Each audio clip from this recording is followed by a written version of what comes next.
அந்த எதிர்பார்ப்பு நம்மளை குறிச்ச அந்த காயம் அந்த தகப்பனுக்குள்ள ஓடிக்கிட்டே இருக்குது. கண்ணுல கண்ணீர் கெட்டி இருக்கு.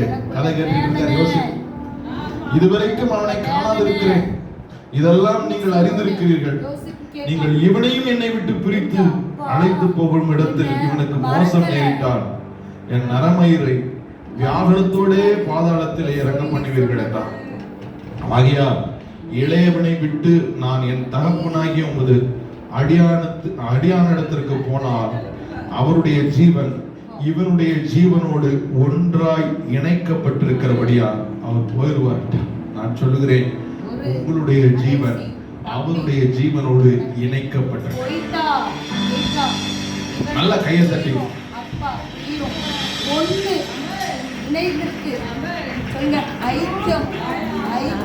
உங்களுடைய ஜீவன் அவருடைய ஜீவனோடு பெஞ்சமினை குறித்து கர்த்தர் காப்பாற்றுவார். காரணம், ஏற்கனவே தாய் விட்டு கொடுத்துட்டா, ஏற்கனவே முதல் பலனானவனை நான் இழந்திருக்கிறேன். இந்த தாய்க்கு பிறந்த இரண்டாவது கற்ப பிறப்பு இவனை நான் ஒரு காலம் இழக்க மாட்டேன், இவன் எனக்கு எல்லாமா இருக்கிறான் என்று உங்கள் ஜீவன் கிறிஸ்துவுடனே கூட தேவனுக்குள் மறைந்திருக்கிறது. நல்ல கைகளை தட்டி ஒரு நிமிஷம் give him glory.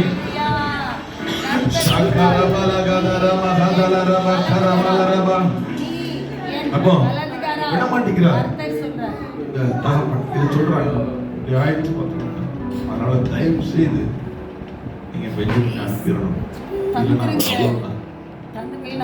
காப்பாற்ற முடியாது. இப்படிப்பட்ட ஏன் ஒரு தகப்பன் உங்களுக்கு இருக்கிறார்.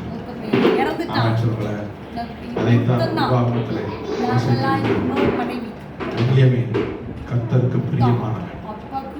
உங்களை பார்த்து தான் சொல்லுகிறேன், நீங்கள் கர்த்தருக்கு பிரியமானவன்.